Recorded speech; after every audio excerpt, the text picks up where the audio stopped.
नमस्कार, सिटी हलचल में आपका स्वागत है। आइए नजर डालते हैं आज की मुख्य गतिविधियों पर। मतदाता सूचियों का पुनरीक्षण होगा, बताया जिला उपायुक्त ने। Anti corruption and crime prevention NGO द्वारा शॉर्ट फिल्म की शूटिंग शुरू की गई। पहाड़ों में हो रही बारिश से लगातार बढ़ रहा है यमुना का जलस्तर। कंवरपाल गुर्जर ने नशा मुक्त अभियान में सहयोग करने की अपील। भूमि कटाव रोकने के लिए चल रहे राहत कार्यों का मेयर मदन चौहान ने लिया जायजा। शिव सेवा समिति द्वारा 23वां कावड़ शिविर लगाया गया। सीलिंग प्लान के तहत 25 वाहनों के चालान किए गए, बताया पुलिस अधीक्षक ने। आम आदमी पार्टी जिला इकाई द्वारा बाढ़ ग्रस्त क्षेत्रों का दौरा किया गया। लगातार भूमि कटाव का मुख्य कारण है अवैध खनन, कहा कुमारी शैलजा ने। प्रशासन का भरपूर सहयोग कर रहे हैं सेना के जवान, बताया जिला उपायुक्त ने। चरित्र पर शक के चलते पति ने पत्नी की गला रेत कर की हत्या। पॉलिथीन का प्रयोग न करें शहरवासी, मेयर ने की अपील। भारतीय मजदूर संघ के बैनर तले लिपिकों का धरना लगातार जारी। हरियाणा के 80% गाँव में 18 से 21 घंटे तक मिल रही है बिजली, बताया पीके दास ने। हरियाणा बिजली निगम अध्यक्ष ने मीडिया से की विशेष वार्ता। सिंचाई विभाग के सुपरिटेंडेंट इंजीनियर ने महत्वपूर्ण जानकारी दी। कुमारी शैलजा ने बाढ़ से प्रभावित क्षेत्रों का किया दौरा। भूमि कटाव रोकने के लिए लगातार कार्य कर रहा है जिला प्रशासन। कंवरपाल गुर्जर ने अरविंद केजरीवाल के बयान पर किया पलटवार। और प्राचीन शिव मंदिर भाटली में शिवरात्रि का पावन पर्व धूमधाम से मनाया गया। और अब गतिविधियां विस्तार से। जिला उपायुक्त एवं जिला निर्वाचन अधिकारी राहुल हुड्डा ने बताया कि मतदाता सूचियों का विशेष संक्षिप्त पुनरीक्षण 21 जुलाई से 21 अगस्त 2023 तक किया जाएगा। इस दौरान बीएलओ घर घर जाकर वेरिफिकेशन करेंगे। उपायुक्त ने जिलावासियों का आह्वान किया कि इस कार्य में प्रशासन का सहयोग करें। उपायुक्त एवं जिला निर्वाचन अधिकारी राहुल हुड्डा ने बताया कि 1 जनवरी 2024 को क्वालिफाई तिथि मानकर जिले में मतदाता सूचियों का विशेष संक्षिप्त पुनरीक्षण 2024 कार्यक्रम जारी किया गया है। इस कार्यक्रम के अनुसार 21 जुलाई से 21 अगस्त 2023 तक बीएलओ घर घर जाकर वेरिफिकेशन करेंगे। 22 अगस्त से 15 सितंबर 2023 तक मतदान केंद्रों का रेशनलाइजेशन किया जाएगा तथा 30 सितंबर से 16 अक्टूबर 2023 तक सप्लीमेंट तथा इंटीग्रेटेड ड्राफ्ट रोल किया जाएगा। इसके बाद पुनरीक्षण कार्यवाही के अंतर्गत 17 अक्टूबर 2023 को मतदाता सूचियों का प्रारंभिक प्रकाशन किया जाएगा। 17 अक्टूबर से 30 नवंबर 2023 तक दावे तथा आपत्तियां ली जाएगी तथा 21 व 22 अक्टूबर, 4 व 5 नवंबर 2023 को शनिवार व रविवार को वोट बनाने के लिए स्पेशल कैंपेन। उन्होंने बताया कि कार्यक्रम के अनुसार 26 दिसंबर 2023 तक दावे व आपत्तियों का निपटारा किया जाएगा तथा 5 जनवरी 2024 को फोटोयुक्त मतदाता सूचियों का अंतिम प्रकाशन होगा। उन्होंने जिले के सभी राजनीतिक पार्टियों के प्रतिनिधियों से अनुरोध किया है कि वे विशेष मतदाता पुनरीक्षण में सहयोग दें। जिन नागरिकों की आयु 18 वर्ष हो गई है, उनका वोट बनवाएं। मेयर मदन चौहान ने कमालपुर टापू में यमुना नदी से हो रहे भूमि कटाव को रोकने के लिए किए जा रहे राहत कार्यों का जायजा लिया। यहां सिंचाई विभाग द्वारा यमुना नदी के किनारों पर लोहे के जाल लगाकर मिट्टी के कट्टों से भराव किया जा रहा है। मेयर मदन चौहान ने शुक्रवार को कमालपुर टापू में यमुना नदी से हो रहे भूमि कटाव को रोकने के लिए किए जा रहे राहत कार्यों का जायजा लिया। यहां सिंचाई विभाग द्वारा यमुना नदी के किनारों पर लोहे के जाल लगाकर मिट्टी से भरे कट्टों से भराव किया जा रहा था। मेयर चौहान ने सिंचाई विभाग के एक्सीएन संदीप कुमार व ग्रामीणों से बातचीत की और स्थिति का जायजा लिया। सिंचाई विभाग के एक्सीएन संदीप कुमार ने मेयर चौहान को जानकारी देते हुए बताया कि यमुना नदी में ज्यादा पानी आने से भूमि कटाव हुआ। सिंचाई विभाग के कर्मचारी इस कटाव पर काबू पाने के लिए काम कर रहे हैं। अब स्थिति नियंत्रण में है। लोहे के जाल बनाकर उसमें से भरे कट्टे डालकर यमुना नदी से हो रहे कटाव को रोकने का काम किया जा रहा है। जल्द ही कटाव रोकने का कार्य पूरा किया जाएगा। इस दौरान मेयर ने प्रशासनिक अधिकारियों व ग्रामीणों के साथ यमुना नदी के काफी क्षेत्र का मौका मुआयना किया।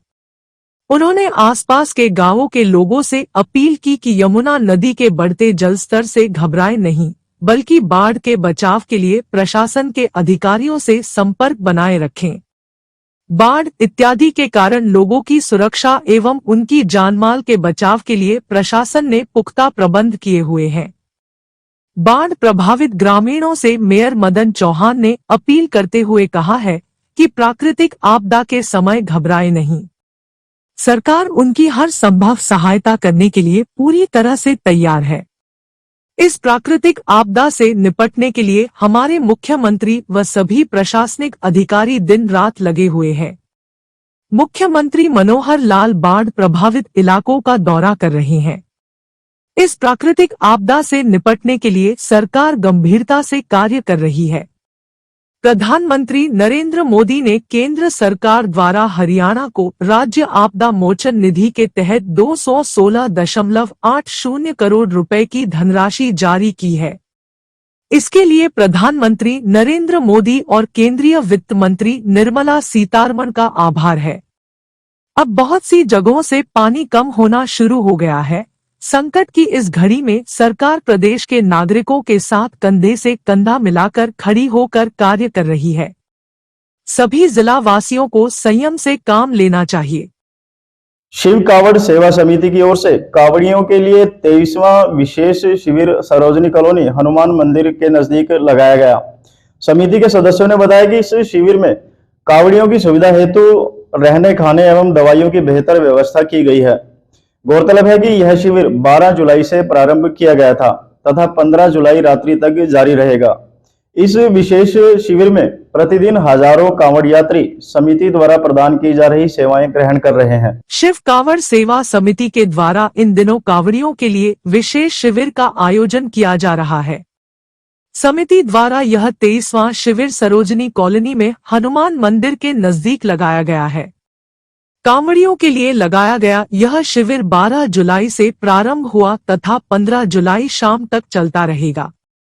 इस बारे में जानकारी देते हुए समिति के पदाधिकारियों ने बताया कि हर वर्ष की भांति इस बार भी शिव कांवड़ सेवा समिति के द्वारा शिविर आयोजित किया गया है, जिसमें कांवड़ियों के लिए रहने खाने एवं दवाइयों की व्यवस्था की गई है। गौरतलब है कि समिति विगत कई वर्षों से यह पुनीत कार्य निरंतर करती आ रही है। इसके अलावा समिति की ओर से लावारिस शवों का अंतिम संस्कार भी हिंदू रीति रिवाज के अनुसार करवाया जाता है। समिति के सदस्यों ने बताया कि इस बार शिविर में प्रतिदिन सैकड़ों की संख्या में श्रद्धालुओं के लिए जलपान की बेहतर व्यवस्था की गई है तथा रात्रि में रुकने के लिए विश्राम का विशेष प्रबंध किया गया है। आपको बता दें कि समिति के सभी सदस्य पिछले कई दिनों से इस आयोजन में समर्पण भाव से कार्य कर रहे हैं। हरिद्वार से गंगा जी हर की पौड़ी से गंगा जल लेकर कांवड़िए अपने गंतव्य स्थानों तक पहुंचकर शिव जी को शिवरात्रि के दिन जल अर्पित करते हैं। रास्ते में उनको गंगा जल लेकर आने में कोई दिक्कत ना हो, कांवड़ियों के लिए बहुत सी संस्थाएं उनके लिए रहने खाने और दवाइयों का प्रबंध सेवा रूप में करते हैं। उसी के चलते शिव कांवड़ लंगर सेवा समिति पिछले 23 साल से कांवड़ियों की सेवा भावना से शिविर लगा रही है। शिविर में शिव कांवड़ लंगर सेवा समिति के सभी सदस्य कांवड़ शिविर में सेवा के लिए हर वक्त तैयार रहते हैं। सदस्य मनोज बख्शी, जयंत खरेजा, टोनी शर्मा, संजय शर्मा, गुलशन धीमान, संजीव अग्निहोत्री, काला, संजय कुमार आदि सेवादार के रूप में उपस्थित रहते हैं। मानकपुर इंडस्ट्री एरिया में मिली अज्ञात महिला की लाश की पहचान विजयनगर कॉलोनी की मर्जीना के रूप में हुई है। महिला की हत्या उसके पति वसीम द्वारा की गई। पुलिस ने बताया कि आरोपी वसीम ने अपनी पत्नी की हत्या चरित्र पर शक होने के कारण की थी। वहीं मृतका के भाई की शिकायत पर केस दर्ज कर आगामी कार्यवाही शुरू कर दी गई है। विजयनगर कॉलोनी निवासी 26 वर्षीय मर्जीना की हत्या उसके पति वसीम ने की। आरोपित उसे बातचीत करने के लिए अपने साथ मानकपुर इंडस्ट्री एरिया में लेकर गया था, जहां उसने पहले चुन्नी से गला दबाया, फिर उस तरह से उसकी गर्दन रेत कर हत्या कर दी थी। आरोपी उसके चरित्र पर भी शक करता था, जिस वजह से उनके बीच झगड़ा होता था। 13 जुलाई की सुबह इंडस्ट्री एरिया में लेबर के लिए जा रहे मजदूरों ने महिला का शव पड़ा देखा था, जिसके बाद पुलिस व सीन ऑफ क्राइम की टीम पहुंची थी।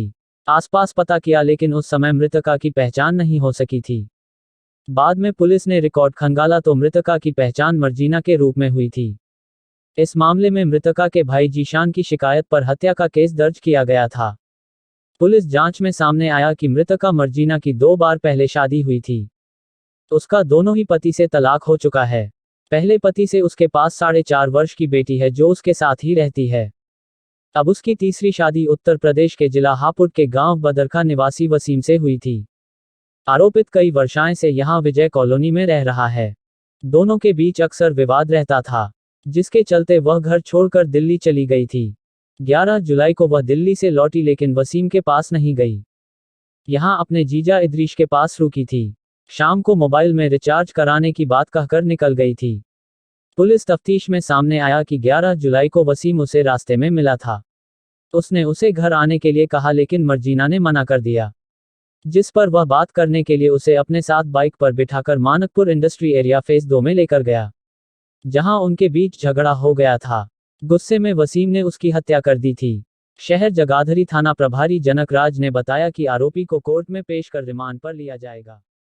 हरियाणा के 80% गांवों में 18 से 21 घंटे तक बिजली सप्लाई दी जा रही है तथा जहां रिकवरी अच्छी है वहां 24 घंटे भी बिजली चल रही है। यह कहना है हरियाणा बिजली निगम के अध्यक्ष पीके दास का।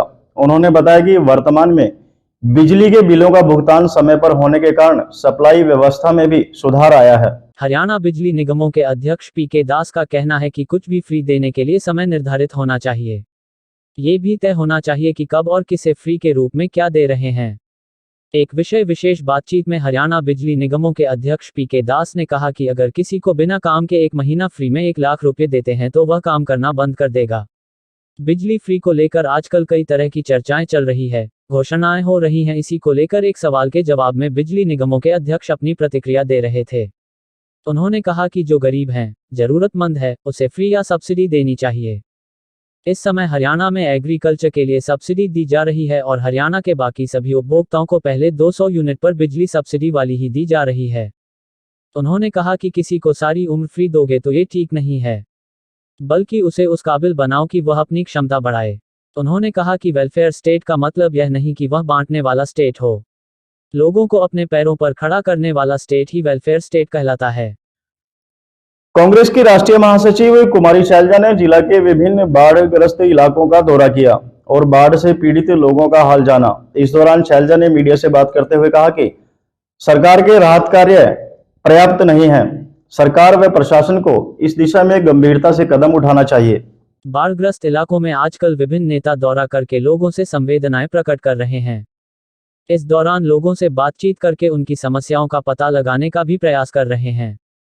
इसी कड़ी में कांग्रेस की राष्ट्रीय महासचिव कुमारी शैलजा यमुनानगर जिला के विभिन्न बाढ़ग्रस्त इलाकों में आई और उन्होंने लोगों से बातचीत की। बाद में मीडिया से बातचीत करते हुए उन्होंने कहा कि यह पहाड़ी इलाकों से शुरू हुआ प्राकृतिक कहर है। इसने यमुनानगर, जगाधरी, अंबाला, मुलाना, नारायणगढ़, जडोरा, अंबाला सिटी को भारी नुकसान पहुंचाया है।